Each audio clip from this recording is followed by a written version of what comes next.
So நேர்த்திக்கு நம்ம பார்த்தது வந்து விஸ்வரூப அத்தியாயம். அதுல வந்து முதல்ல இந்த கிருஷ்ணர் வந்து விஸ்வரூபத்தை வந்து பகவான் வந்து காட்ட சொல்லி அர்ஜுனன் கேட்கிறான். அதற்கு பின் வந்து பகவான் வந்து விஸ்வரூபத்தை அவனுக்கு காட்டுகிறார். அதற்கு ஞான கண்களை வழங்குகிறார். அதற்கு பின் வந்து அர்ஜுனன் வந்து யூனிவர்சல், அதாவது அந்த விஸ்வரூபத்தை வந்து அந்த வடிவத்தை வந்து பார்த்து அதனுடைய அனுபவத்தை வந்து பகிர்கிறான். பகவானிடம் வந்து மிகவும் பயங்கரமாக எனக்கு வந்து மயிர் கூச்சரிகிறது, இதற்கு முன்னால் வந்து இதை பார்த்ததில்லை, குழப்பமாக இருக்கிறது அப்படின்னு சொல்றான். அதற்கு பின் வந்து பகவான் வந்து சொல்றார், இந்த மாதிரி இதை வந்து இந்த விஸ்வரூபத்தை எடுத்ததுக்கு காரணம் வந்து நான் வந்து அந்த துஷ்டர்களை வந்து அழிப்பதற்காகத்தான். ஏற்கனவே வந்து நான் அந்த கௌரவாதிகளை, அதாவது பாண்டவர்களை தவிர இரு தரப்பிலும் உள்ள அனைவரையுமே வந்து நான் வந்து அழித்து விட்டேன் ஏற்கனவே. ஆகையினால் நீ வந்து வெறும்ன ஒரு பேருக்காக மட்டும் நீ போர் புரிவாயாக, ஒரு கடமையாக, ஒரு நிமித்த மாத்திரேன அப்படின்னு சொல்லிட்டு கருவியாக மட்டும் இருந்து நீ போர் புரிவாய் அப்படின்னு சொல்லிட்டு பகவான் வந்து அவனுக்கு அந்த ஆஸ்வாசப்படுத்தி, அதற்கு பின் வந்து அர்ஜுனன் வந்து உடனே சரி அப்படின்னா எனக்கு வந்து நீங்க உங்களுடைய அந்த இயல்பான அந்த 4 திருக்கரம் இருக்கிற அந்த நாராயண வடிவத்தையும், அதற்கு பின் வந்து 2 திருக்கரம் இருக்கிற அந்த நார்மலான அந்த கிருஷ்ணருடைய வடிவத்தையும் அதற்கு திரும்ப வேண்டும் அப்படின்னு சொல்லிட்டு பிரார்த்தனை செய்கிறான். அதற்கு பின் வந்து கிருஷ்ணரை வந்து பார்ப்பதற்கு, இந்த விஸ்வரூபத்தை பார்ப்பதற்கோ இல்லைன்னா கிருஷ்ணரையே, அதாவது கிருஷ்ணருடைய அந்த 2 கை இரு கரங்கள் இருக்கிற அந்த திருக்கரங்கள் இருக்கிற அந்த வடிவமே வந்து பார்ப்பதற்கு வந்து மிகவும் அரிதானது அப்படிதான் பகவான் சொல்லியிருக்காரு. அதுக்கு வந்து தூய பக்தி இருந்தால்தான் அந்த உண்மையான வடிவத்தை பார்க்கவே முடியும். இல்லைன்னா வந்து ஒரு சாதாரண மனிதன் அப்படின்னு தான் நினைத்துக் கொள்வார்கள் பகவானை வந்து. அவரை வந்து உண்மையா அறிந்தவர்கள், பக்தர்கள் மட்டும்தான் அவருடைய உண்மையான வடிவத்தையும் அவரை பற்றிய தகவல்களையும் அறிவார்கள் அப்படின்னு சொல்லிட்டு சொல்றாரு. இன்னைக்கு வந்து பக்தி வெர்சஸ் உருவமற்ற நிலை, அதாவது இம்பர்சனலிசம், இது வந்து எது சிறந்தது அப்படின்னு கேட்க போறோம் அர்ஜுனன் வந்து. அதற்கு பின் வந்து பகவான் பக்தி தான் சிறந்ததுன்னு சொல்றார். பக்தி வளர்ச்சியில் வந்து முன்னேற்ற நிலைகள், அதை குறித்து வந்து 8லேருந்து 12 அந்த ஸ்லோகங்களை பார்க்க போறோம். அதற்கு பின் வந்து கிருஷ்ணருக்கு அன்பான தகுதிகள், அதாவது சம சத்ரௌ சமித்ரேச்ச ததா அப்படின்னு சொல்லிட்டு கடைசி 7 ஸ்லோகங்கள்ல வந்து பார்க்க போறோம். இப்போ முதல் 2 ஸ்லோகம் பார்க்கலாம்.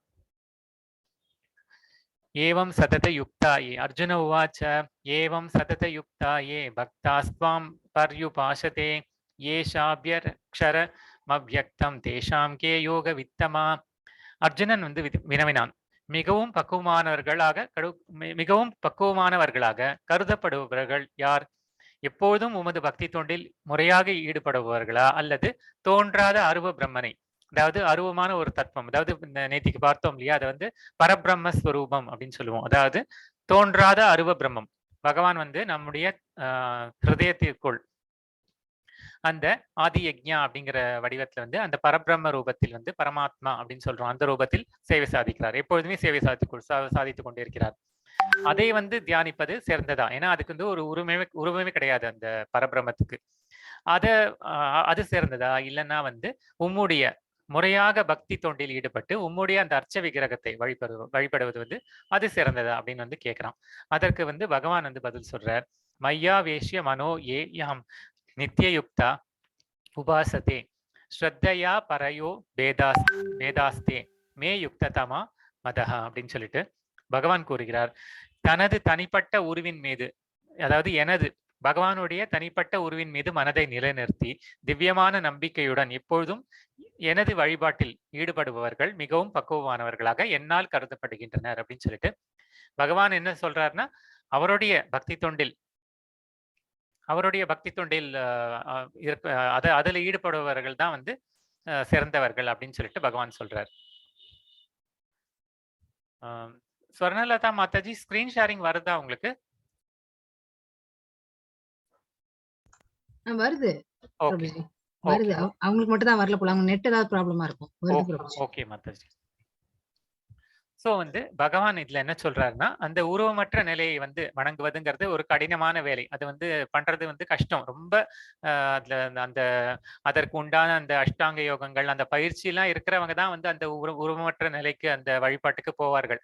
அப்படியும் போனாலும் அதுல நிறைய கஷ்டங்கள் இருக்கிறது. ஆகையினால் நீ வந்து எல்லோருக்கும் சிறந்தது என்னன்னா, அந்த உருவமுடைய அந்த பகவானுடைய அந்த அர்ச்ச விக்கிரகம் அப்படின்னு சொன்னோம் இல்லையா, நம்ம பார்த்தோம். அந்த பரம் யூகம் விபவம் அந்தர்யாமி அர்ச்சை, அந்த அந்தர்யாமி வடிவத்தை வந்து உபாசிப்பதை விட அந்த அர்ச்சா விக்கிரகம், அதாவது அந்த நம்ம கோயில்களில் இருக்கிற அந்த அர்ச்ச விக்கிரகத்தையோ இல்லைன்னா வந்து அந்த ஷாலகிராம ரூபத்தில் இருக்கிற பகவானுடைய விக்கிரகத்தையோ, அந்த விக்கிரகங்கள் எந்த ரூபத்துல இருந்தாலும், ஒரு படமா இருந்தாலும் சரி, ஒரு சித்திரமா இருந்தாலும் சரி, அது வந்து பகவானே தான்.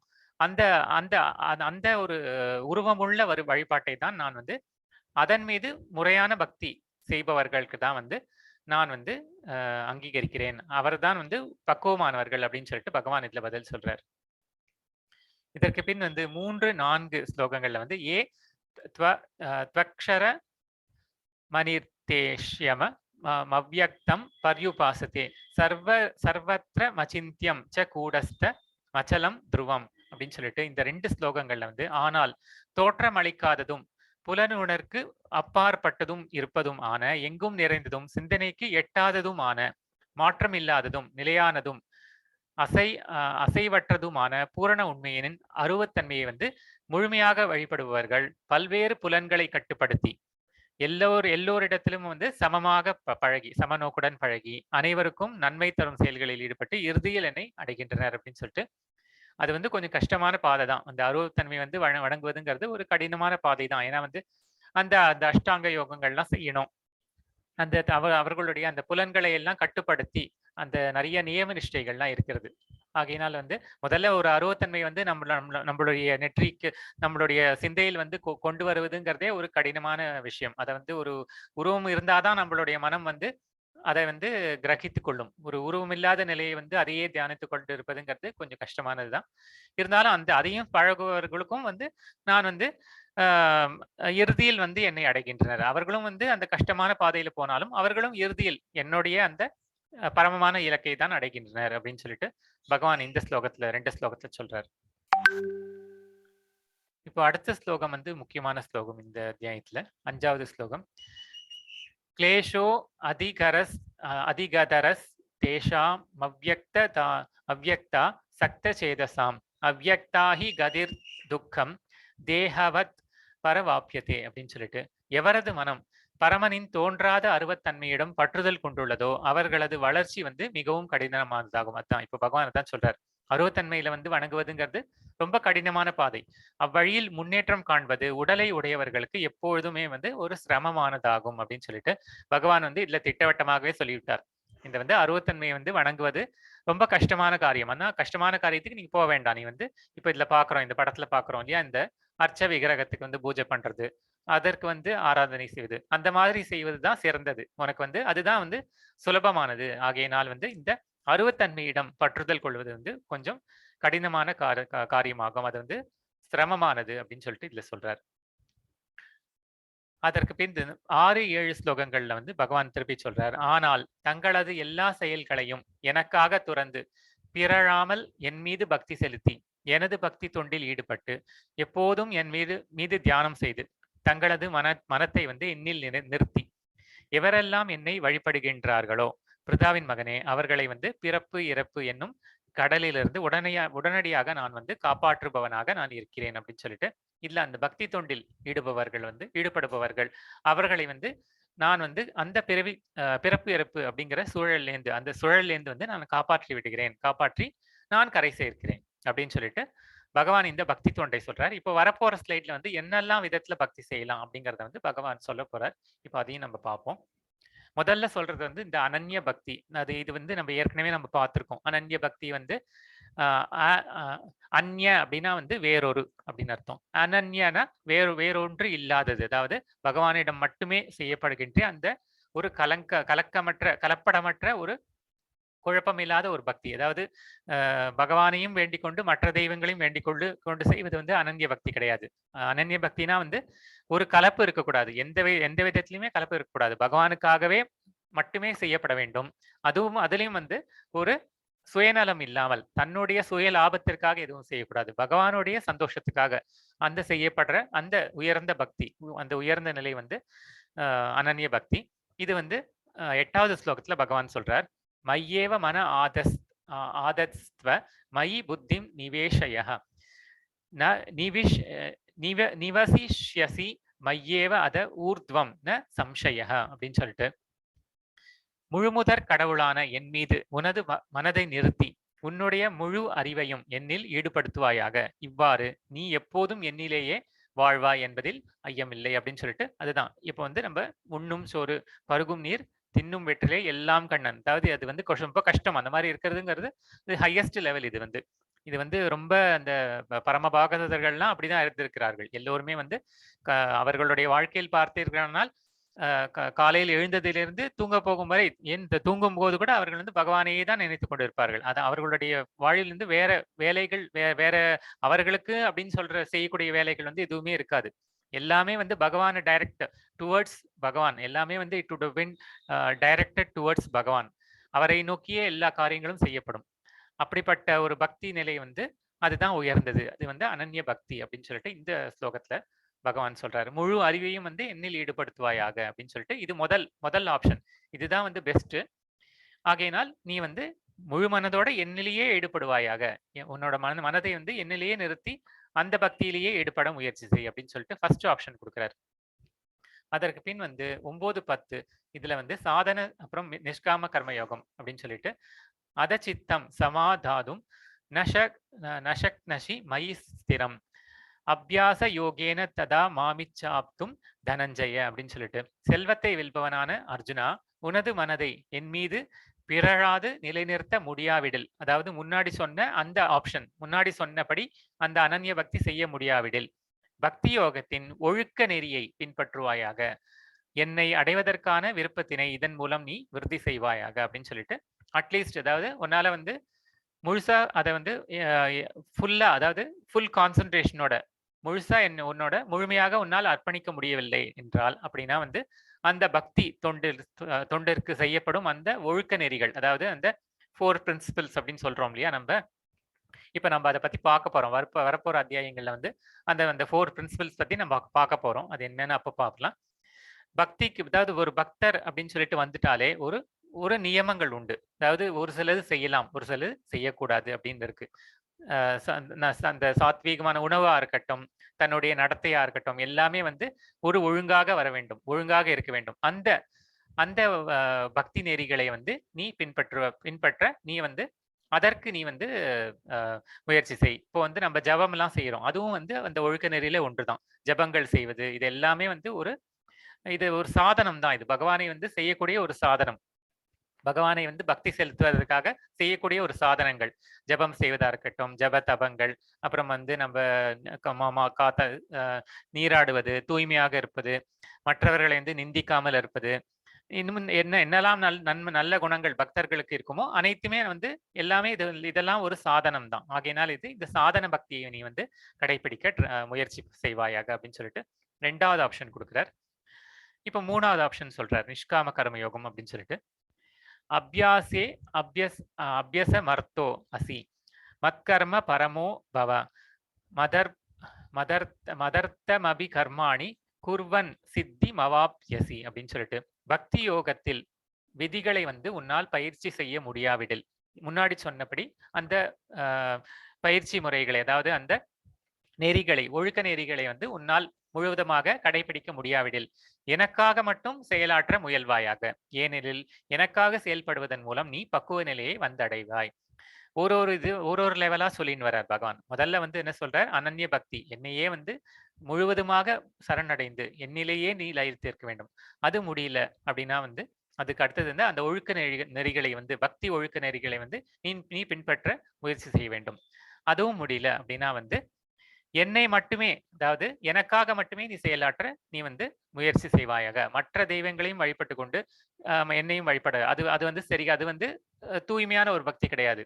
ஆனா அதாவது எப்படி இதுக்கு என்ன ஒரு எடுத்துக்காட்டு சொல்வார்கள், ஒரு ஸ்திரீயானவள் வந்து ஒரே ஒரு கணவனை மட்டும்தான் வந்து எப்பொழுதுமே வந்து ஆசிரியத்திருப்பாள். அதே போல்தான் நம்ம அனைவருமே வந்து பகவான் ஒருவரையே நம்ம அனைவரையும் பகவான் ஒருத்தர் தான் வந்து புருஷோத்தமர் அப்படின்னு சொல்லக்கூடியவர். நம்ம அனைத்து ஜீவராசிகளுமே வந்து அனைவருமே வந்து ஸ்திரீகள் தான். அப்படிதான் வந்து எல்லாருமே அப்படித்தான் சொல்லப்பட்டிருக்கிறது.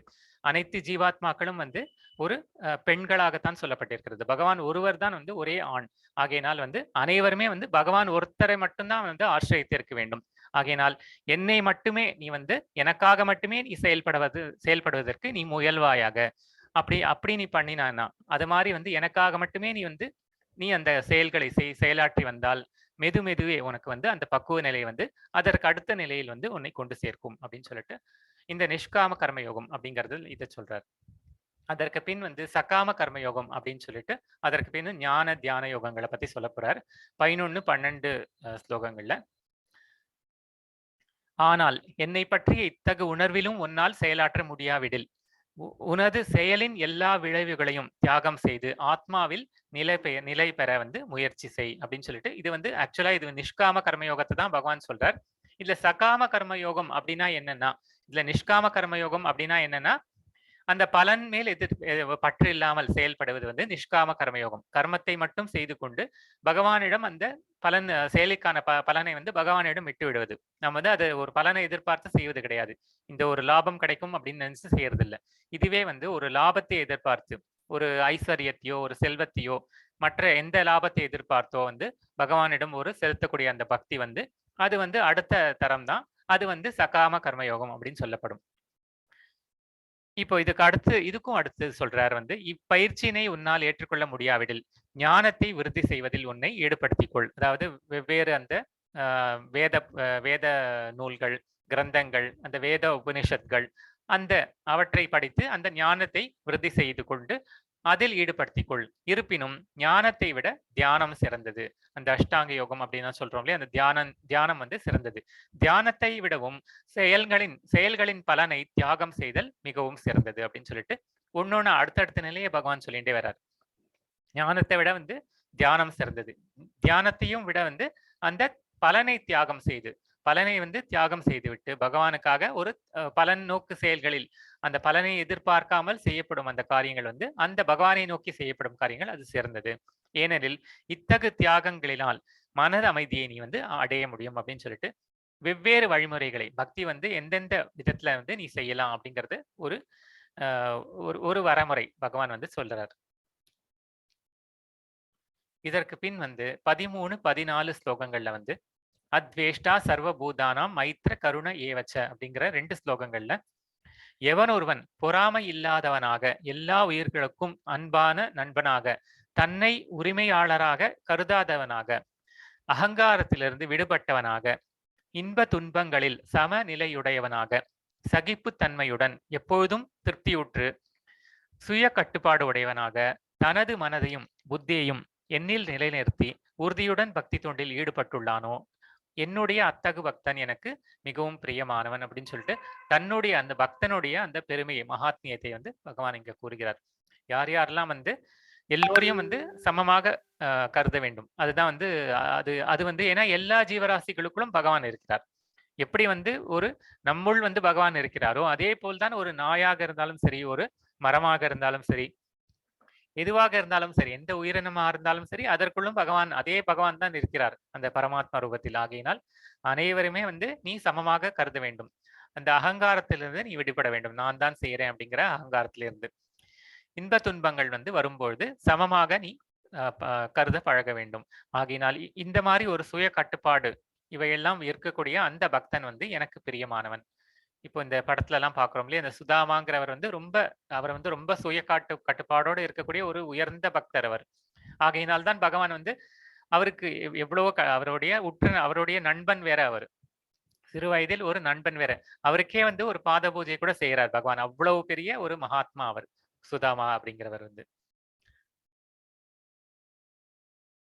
இப்போ அடுத்தது வந்து 15, 16 ஸ்லோகங்களை வந்து யஸ்மான் நோத் விஜதே லோகான் நோத் விஜயே சயா அப்படின்னு சொல்லிட்டு இந்த ஸ்லோகத்துல யாருக்கும் தொல்லை கொடுக்காமல் யாராலும் தொந்தரவு செய்யப்படாமல் இன்பம் துன்பம் பயம் மற்றும் ஏக்கத்தில் சமநிலையுடன் எவரொருவன் இருக்கிறானோ அவன் வந்து எனக்கு மிகவும் பிரியமானவன் அப்படின்னு சொல்லிட்டு அதை கண்டினியூ பண்றார். அவனுடைய நல்ல நற்பண்புகளை குறித்து சொல்கிறார். எவனொருவன் சாதாரண செயல்களை சார்ந்து வாழாமல் தூய்மையாக நிபுணனாக கவலைகளின்றி எல்லாவித வழிகளிலிருந்தும் விடுபட்டவனாக ஏதேனும் பலனுக்காக முயற்சி செய்யாதவனாக உள்ளானோ அத்தகு பக்தன் வந்து எனக்கு மிகவும் பிரியமானவன் அப்படின்னு சொல்லிட்டு அந்த பக்தர்களுடைய மகாத்மியத்தை மறுபடியும் சொல்றார். இந்த படத்துல வந்து நம்ம பாக்குறோம், இந்த சிவன் பார்வதி வந்து அவர்கள் வந்து இது ஒரு நிகழ்ச்சி இதுல நடந்து கொண்டிருக்கும் போது ஒரு ஆகாயத்தில் வந்து ஒரு யக்ஷன், யாரோ ஒரு பக்தன் வந்து அவன் வரும்போது, அவன் பேரு எனக்கு சரியா ஞாபகம் இல்லை. ஆனா வந்து அவர் வரும்போது எதேர்ச்சையாக அவன் வந்து சிரித்து விடுகிறான். அவர்கள் வந்து பகவானை குறித்து ஏதோ சம்பாஷணை செய்து கொண்டிருக்கிறார்கள். பார்வதி தேவி வந்து அவளுடைய எதேர்ச்சையாக அவளுடைய காலை வந்து சிவபெருமானின் தொடை மீது வைத்துக் கொண்டிருக்கிறாள். அவள் என்ன நினைத்துக் கொண்டு விட்டால், அவளை பார்த்து தான் சிரித்து விட்டான் அப்படின்னு சொல்லிட்டு நினைத்துக் கொண்டு அவள் வந்து சாபம் கொடுத்து விடுகிறாள். இருந்தாலும் அந்த பக்தனானவன், அந்த கிருஷ்ண பக்தனானவன் வந்து அதையும் ஒரு நல்ல விதத்தில் எடுத்துக்கொண்டு, சரி பரவாயில்ல, இது வந்து பகவான் எனக்கு கொடுத்திருக்கிறார் அப்படின்னு சொல்லிட்டு அதை வந்து பாசிட்டிவா எடுத்துக்கிறான். எடுத்துக்கொண்டு அவன் வந்து அந்த சாபத்தையும் ஏற்றுக்கொள்கிறான். அதை வந்து அவன் வேண்டாம் நிராகரிச்சிருக்கலாம். அந்த சாபம் வேண்டாம் அப்படின்னு சொல்லிட்டு. இருந்தாலும் வந்து அதை அவன் பண்ணல. சரி, தனக்கு பகவான் இது வந்து கொடுத்தது அப்படின்னு சொல்லிட்டு அதை எடுத்துட்டு, அதனுடைய பலனாக அவன் வந்து அடுத்த பிறவியில் இருந்து இந்த ஏதோ அந்த இவர் தான் அந்த பள்ளியாகவோ ஏதாகவோ பிறக்கிறார். அதற்கு பின் வந்து பகவான் வந்து அந்த சாப விமோச்சனம் கொடுத்து திரும்பவும் நற்கதி அடைகிறார். ஆகையினால் இதுல இருந்து என்ன புரிஞ்சுக்கணும்னா, நம்ம ஒரு பலனை எதிர்பார்த்து நம்ம வந்து எதுவுமே செய்யக்கூடாது. வந்தது வந்து எதுவா இருந்தாலும் பகவான் கொடுத்தது அப்படின்னு சொல்லிட்டு நம்ம எடுத்துக்கொள்ள வேண்டும். பகவான் பார்த்துக் கொள்ள போகிறார் எதுவானாலும். நம்ம வந்து இது வேணும், இதுக்காக செய்யணும் அப்படிங்கிற ஒரு எண்ணத்தோட, ஒரு செல்ஃபிஷ்னஸோட செய்யக்கூடாது எதுவுமே. 17, 18, 19 இப்போ இதுலயும் பகவான் வந்து இந்த நற்குணங்களை பற்றி தான் திருப்ப சொல்றார். யோன ஹிருஷ்யதி ந துவேஷ்டி ந சோஷதி ந காங்ஷதி அப்படின்னு சொல்லிட்டு, எவனொருவன் எப்பொழுதும் மகிழ்வதில்லையோ, எவனொருவன் ஒருபோதும் மகிழ்வதில்லையோ, துன்பப்படுவதில்லையோ, புலம்புவதில்லையோ, ஆசைப்படுவதில்லையோ, மேலும் எவனொருவன் மங்களமானவை அமங்கலமானவை இரண்டிற்கும் வந்து இரண்டையும் துறக்கின்றானோ, அத்தகு பக்தகன் வந்து எனக்கு மிகவும் பிரியமானவன்.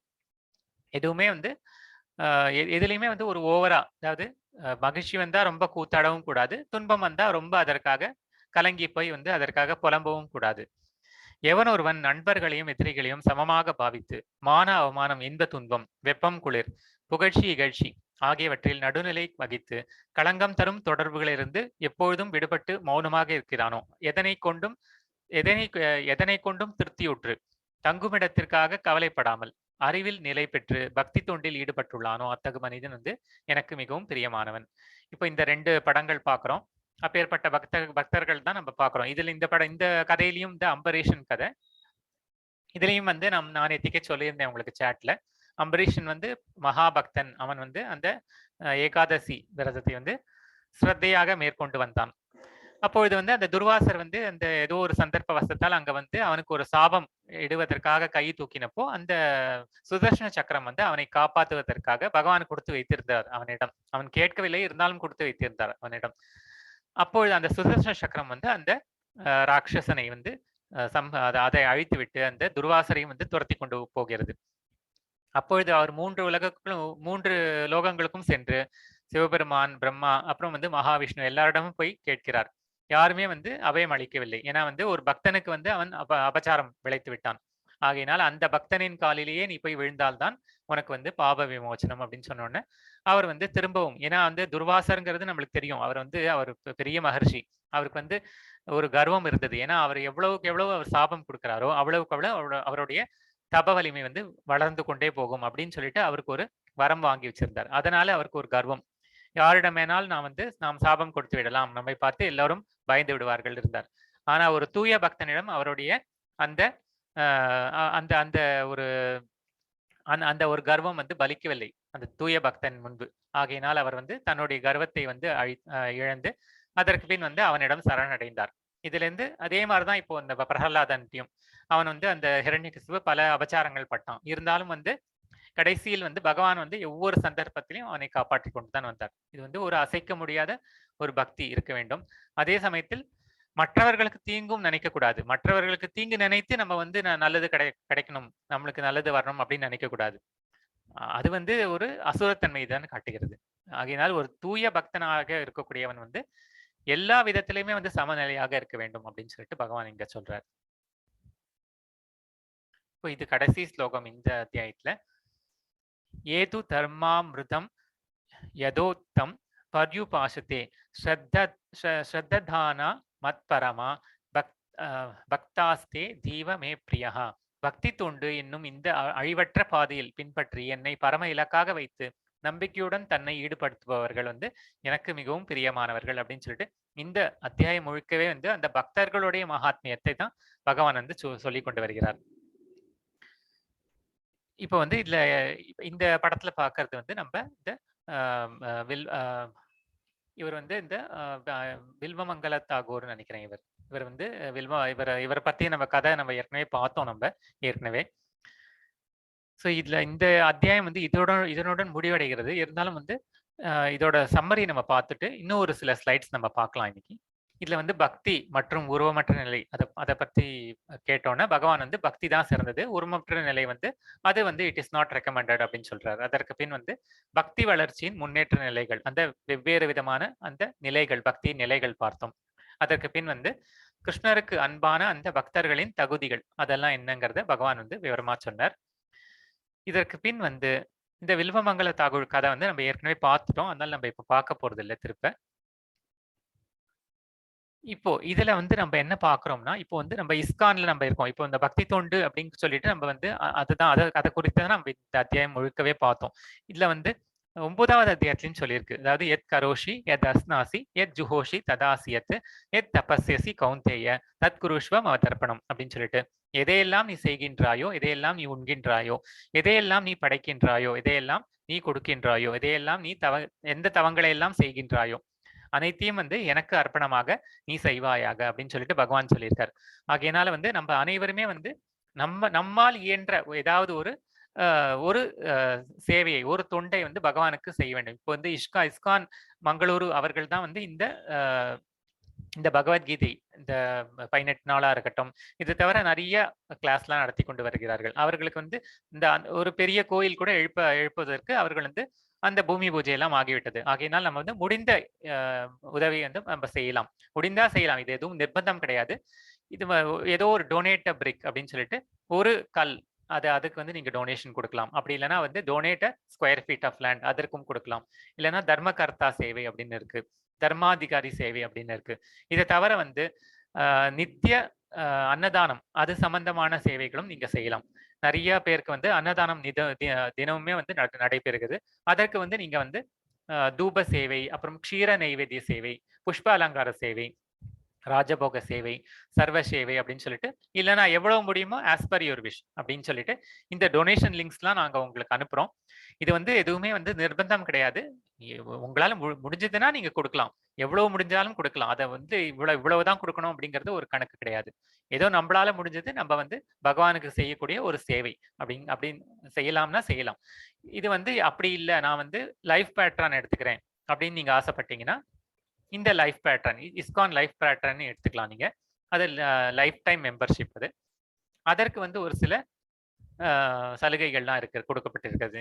ISKCON life patron life time membership எடுத்தா அதற்கு வந்து you will get a benefit of life patronship card கிடைக்கும் உங்களுக்கு. அதற்கப்புறம் வந்து நீங்க கெஸ்ட் ஹவுஸ், இஸ்கானுடைய கெஸ்ட் ஹவுஸ்ல வந்து நீங்க ஃப்ரீயா நீங்க தங்கிக்கலாம் ஒரு குறிப்பிட்ட நாள் வரைக்கும், ஒரு 3 நாள் வரைக்கும் நினைக்கிறேன்.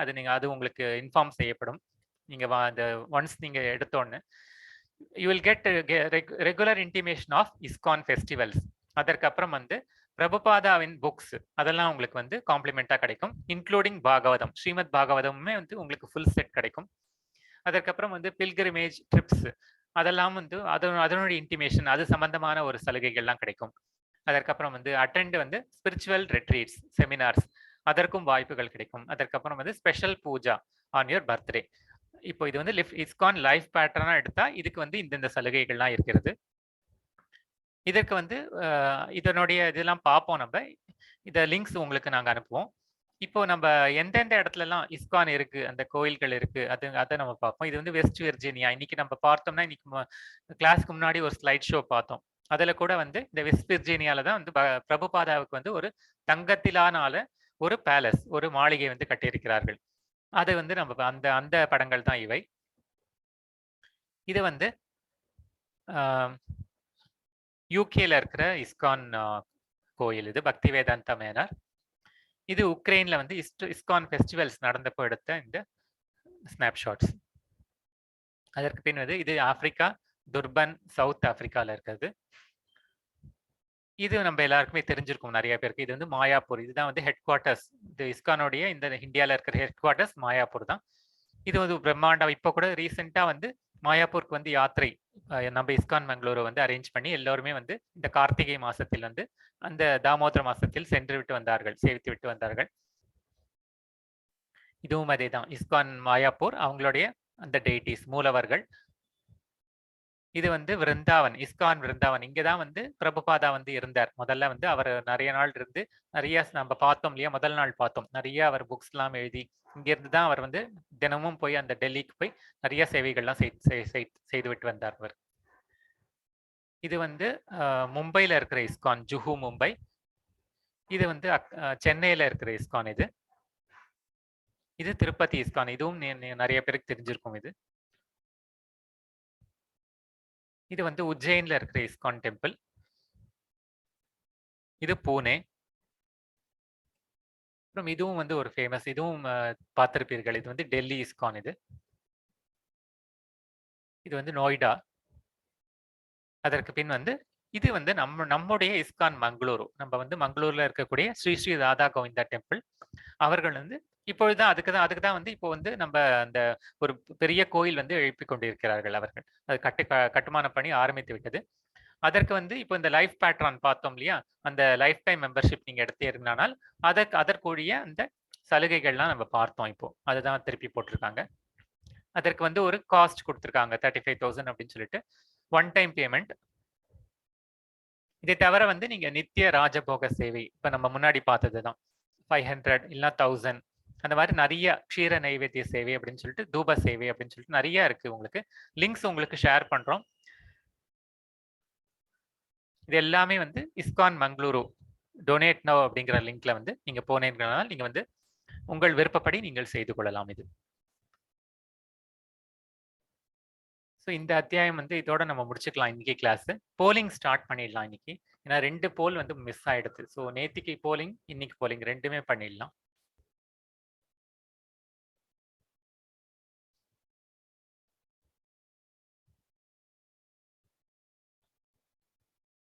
சொர்ணலதா மாதாஜி நீங்க படிக்கிறீங்களா? படிக்கிறேன் பிரபுஜி. முதல் கொஸ்டின் சாப்டர் 11ல முதல் கிருஷ்ணரின் உலகளாவிய விஸ்வரூப வடிவத்தை காண அர்ஜுனுக்கு பகவான் டேஷ் தந்தார். முதல் பதில் வந்து அஷ்டாங்க யோகம், இரண்டாவது அஷ்டமா சித்திகள், மூன்றாவது அஷ்ட ஐஸ்வர்யம், நான்காவது திவ்யமான ஞான கண்கள். இது முதல் கொஸ்டினுக்கு 4 ஆன்சர்ஸ். அடுத்து இரண்டாவது கொஸ்டின் பகவானின் விஸ்வரூபத்தில் அர்ஜுனன் எதையெல்லாம் கண்டான்? ஆன்சர் முதலாவது அனைத்து தேவர்கள், ஆதித்யர்கள், வசுக்கள், ருத்ரர்கள், அஸ்வினி குமாரர்கள். இரண்டாவது ஆன்சர் தாமரை மலரில் பிரம்மா, சிவன் மற்றும் ரிஷிகள். மூன்றாவது ஆன்சர் பற்பல உயிரினங்கள் மற்றும் பிரபஞ்சத்தில் உள்ள அனைத்தும். நான்காவது ஆன்சர் மேலே கூறிய அனைத்தும். மூன்றாவது கொஸ்டின் பகவானின் விஸ்வரூபத்தின் ஒளி எதனுடன் ஒப்பிடப்படுகிறது? முதலாவது ஆன்சர் குளிர்ந்த நிலவின் ஒளி. இரண்டாவது ஆன்சர் தீப ஒளி. மூன்றாவது ஆன்சர் நட்சத்திர ஒளி. நான்காவது ஆன்சர் 10,000 சூரியனின் ஒளி. அடுத்து நான்காவது கொஸ்டின் விஸ்வரூபத்தில் குழம்பிய அர்ஜுனனை எதனை கூறி பகவான் ஆசுவாசப்படுத்தினார்? முதல் ஆன்சர் பாசுபத அஸ்திரம் பிரயோகிக்கும்படி கூறி. இரண்டாவது பிரம்மாஸ்திரம் உபயோகிக்கும்படி கூறி. மூன்றாவது ஆன்சர் வேறு சில யுக்திகளை பிரயோகிக்கும்படி கூறி. நான்காவது சாய்ஸ் வந்து கிருஷ்ணர் ஏற்கனவே தான் அழித்து விட்டேன், ஆகையால் ஒரு கருவியால் மட்டும் அர்ஜுனன் செயல்பட்டால் போதும் என்று கூறி. அடுத்த ஐந்தாவது கொஸ்டின் ஸ்வயசாசி என்பதன் பொருள் என்ன? முதல் சாய்ஸ் மல்யுத்தத்தில் நிபுணர், இரண்டாவது சாய்ஸ் கதாயுத்தத்தில் நிபுணர், மூன்றாவது சாய்ஸ் வாள் போரில் நிபுணர், நான்காவது சாய்ஸ் வில்வித்தையில் நிபுணர், இரு கரங்களாலும் அன்பு செலுத்தக்கூடியவர். அடுத்து ஆறாவது கொஸ்டின் பகவானின் விஸ்வரூபத்தை காணவும் அவரை புரிந்து கொள்ளவும் யாரால் முடியும்? முதல் சாய்ஸ் எல்லாராலும், இரண்டாவது சாய்ஸ் சிறந்த யோகிகள், மூன்றாவது களப்பற்ற தூய பக்தர்கள், நான்காவது தேவர்கள். இது 11th சாப்டரோட போல்.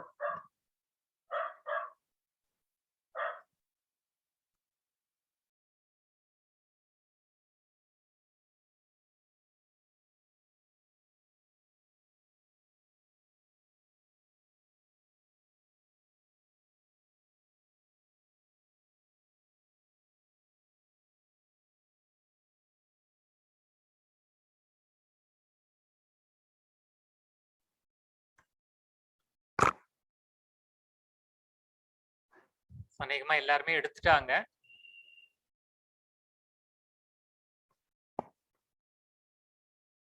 ரெண்டு பேர் மட்டும் எடுக்கல. நீங்க 2 பேர் யாரும் எடுக்கல. எடுத்தீங்கன்னா நம்ம க்ளோஸ் பண்ணிடலாம். இந்த போலிங் க்ளோஸ் பண்ணிடலாம்.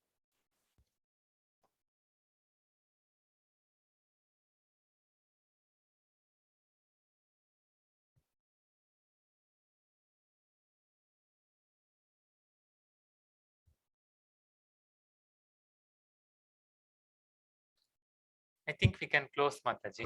Close பண்ணிடலாம் நம்ம. Okay, பண்ணிடலாம்.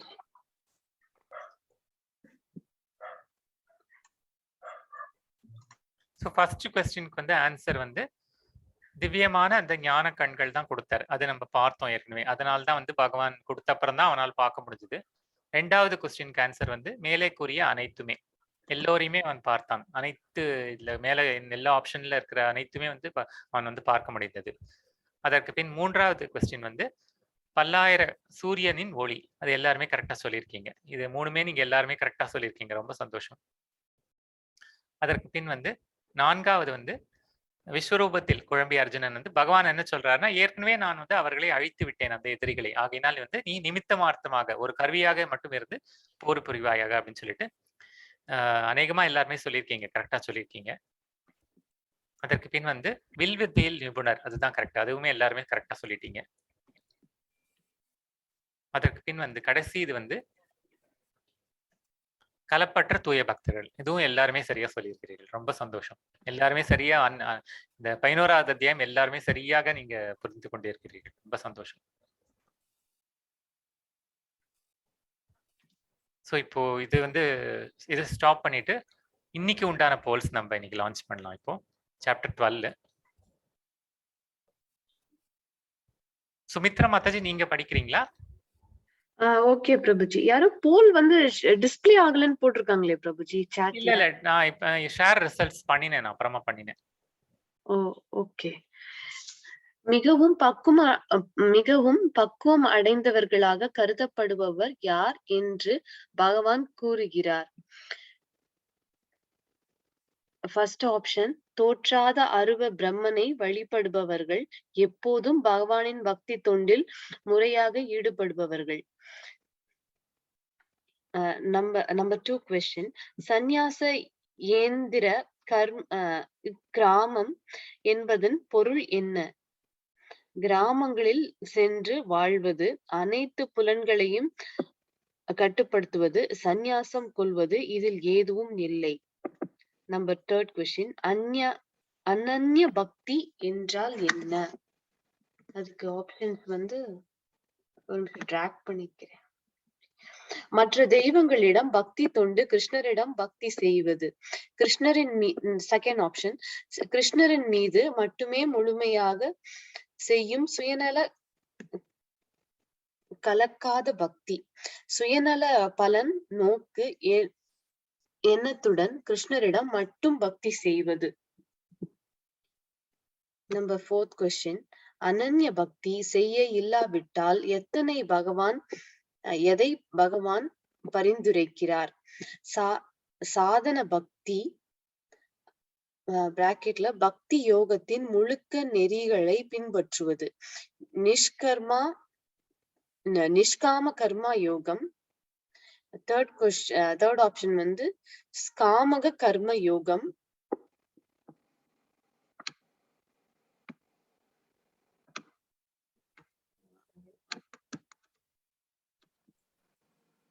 ஃபோர்த் ஆப்ஷன் வந்து ஞான யோகம் இல்ல தியானம். ஞான யோகம் இல்லைன்னா தியான யோகம். ஃபிஃப்த் ஆப்ஷன் வந்து மேல் கூறியவற்றில் ஏதேனும் ஒன்று. நம்பர் 5 கொஸ்டின், பகவானுக்கு பிரியமான தூய பக்தன் சேவையை அந்த பக்தி எவ்வாறு அடைகிறான்? ஆன்சர்ஸ் வந்து ஃபர்ஸ்ட் ஆப்ஷன், கிருஷ்ண பக்தர்களின் சத்சங்கம் மூலம், அங்கீகரிக்கப்பட்ட ஆன்மீக குரு மூலம், பகவானை பற்றி கேட்பது, ஜபம் செய்வது மூலம் பக்தி சேவையை ஒழுங்குமுறை கொள்கைகளை செய்வது. மேலே உள்ள அனைத்தும் 5 கொஸ்டின்ஸ் தான் இருக்கு பிரபுஜி. ஆமா, இன்னைக்கு வந்து ரொம்ப ஷார்ட் இன்னைக்கு மாதாஜி. இன்னைக்கு அத்தியாயமே ரொம்ப ஷார்ட், 20 ஸ்லோகாஸ் தான் இன்னைக்கு மொத்தமே. பாத்தீங்கன்னா சீக்கிரமே முடிஞ்சிருத்து பாருங்க. இன்னைக்கு 20 ஸ்லோகங்கள் தான் இன்னைக்கு மொத்தமே. நேத்திக்கு அத்தியாயம் தான் ரொம்ப பெருசு, 55 ஸ்லோகங்கள் இருந்தது கிட்டத்தட்ட. கரெக்டா ஆப்ஷன்ஸ் அவ்வளவு கரெக்டா போட்டிருந்தாங்க சாப்டர் 11ல. நேத்திக்கு எல்லாருமே கரெக்டா ஆன்சர் பண்ணியிருந்தாங்க. அதுதான் எனக்கு ஒரு ஆச்சரியமா இருந்தது. இன்னைக்கு வந்து ஒன்லி 20 கொஸ்டின்ஸ் தான் இருந்தாலும் இதுல நிறைய மிக்சடா வருது ஆன்சர்ஸ், ஏன்னு தெரியல. இன்னைக்கு ரொம்ப சுலபமான அத்தியாயம் இன்னைக்கு.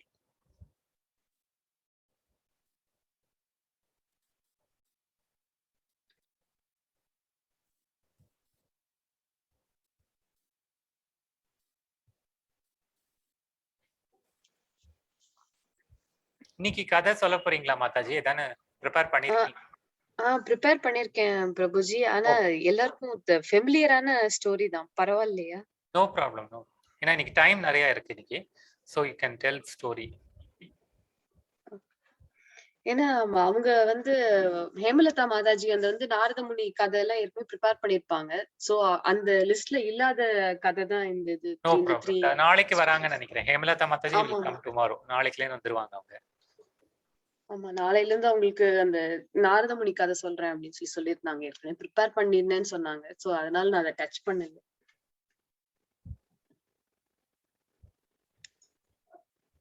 ஓகே, நம்ம க்ளோஸ் பண்ணிடலாம். அந்த 16 பேர்ல 14 பேர் மட்டும் தான் ஆன்சர் பண்றாங்க, ஏன்னு தெரியல. 2 பேர் ஆன்சர் பண்ண மாட்டேங்கிறாங்க. It's okay, we will end the poll. Okay Prabhuji. So correct answer வந்து ஃபர்ஸ்ட் இது வந்து நம்ம எல்லாருக்குமே தெரியும். எப்பொழுதும் பகவானுடைய பக்தி தொண்டில் முறையாக ஈடுபடுபவர்கள் தான். ஏன்னா வந்து அவர்கள் தான் பக்குவம் அடைந்தவர்கள் அப்படின்னு சொல்றாரு பகவான். அருவத்தன்மை வந்து அது வந்து ஹீஸ் நாட் ரெக்கமெண்டிங். அருவ பிரமனை வந்து வழிபடுவது பகவான் வந்து ரெக்கமெண்ட் பண்ணல. செகண்ட் வந்து அனைத்து புலன்களையும் கட்டுப்படுத்தி அந்த அந்த அதுதான் வந்து இந்த சந்நியாசம் இந்திரிய கிராமம். கிராமம்னா வந்து சேர்த்து அப்படிங்கிற அர்த்தத்துல, அனைத்து அப்படிங்கிற அர்த்தத்துல வருது. அந்த இந்திரியங்களை வந்து கட்டுப்படுத்துதல், அதுதான் வந்து இந்த பொருள், இதனுடைய பொருள். அனன்ய பக்தி வந்து கிருஷ்ணர் மீது மட்டும் செய்யக்கூடிய அந்த ஒரு சுயநலம் கலக்காத ஒரு பக்தி தான் அனன்ய பக்தி. அது கரெக்டா சொல்லியிருக்கீங்க நிறைய பேரு. அடுத்த கொஸ்டின் தான் நீங்க கன்ஃபியூஸ் ஆயிருக்கீங்க. மேல்கூறிய அனைத்தும், அதாவது மேல்கூறிய ஏதேனும் ஒன்று பகவான் சொல்லியிருக்காரு. ஒன்னொன்னா சொல்றாரு. அதாவது ஒரு லெவலா சொல்லிட்டு வர்றார். இது முடியலன்னா அடுத்தது, இது முடியலன்னா அடுத்ததுன்னு சொல்றாரு. ஆகையினா இந்த ஆப்ஷன்ஸ் நிறைய கொடுத்திருக்காரு அவர். சாதன பக்தி, நிஷ்காம கர்மயோகம் சொல்லியிருக்காரு, சகாம கர்மயோகம், ஞான யோகம். இதுல ஏதாவது ஒண்ணு அனன்ய பக்தி பண்ண முடியலன்னா இதுல ஏதாவது ஒண்ணு பண்ணு அப்படின்னு சொல்லியிருக்காரு. கடைசி வந்து எல்லாருமே கரெக்டா சொல்லியிருக்கீங்க. மேல்கூறிய அனைத்தும், அதாவது ஒண்ணு கிருஷ்ண பக்தர்களின் சங்கத்தில் இருக்க வேண்டும். அது வந்து முக்கியம். ஏன்னா அந்த சத்சங்கம் இருந்தாதான் வந்து நம்மளுடைய அந்த சரியான பாதையில் நம்ம செல்வோம். அதே மாதிரி அங்கீகரிக்கப்பட்ட ஒரு ஆன்மீக குரு, அந்த 4 சம்பிரதாயங்கள் பார்த்தோம் இல்லையா, அந்த 4 சம்பிரதாயங்களில் ஏதோ ஒரு அதாவது 4 சம்பிரதாயமே அங்கீகரிக்கப்பட்ட சம்பிரதாயம். அதில் வந்த குருமார்களிடம் நம்ம வந்து அந்த இனிஷியேஷன், அதாவது அவர்களுடன் வந்து அந்த ஆன்மீக அந்த சம்பந்தம், குருவின் சம்பந்தம் பெற வேண்டும். மூன்றாவது வந்து பகவானை பற்றி கேட்பது, ஜபம் செய்வது, மேலும் பக்தி சேவையில் ஒழுங்குமுறைகளை வந்து பின்பற்றுவது. இவை அனைத்தும், இது எல்லாமே பண்ணினாதான் வந்து அந்த தூய பக்தன் அப்படிங்கிற அந்த நிலைக்கு போகிறான். அவன் வந்து தூய பக்தனுக்கு இந்த அனைத்து குணங்களும் இருக்கின்றன அப்படின்னு சொல்றார் பகவான். ஸோ இந்த போலிங் நம்ம முடிச்சிடலாம் இன்னைக்கு. நீங்க ஸ்டோரி ஆரம்பிக்கலாம் மாதாஜி. நீங்க உங்க ஸ்க்ரீன் ஷேர் பண்ணலாம். Okay Prabhuji, okay.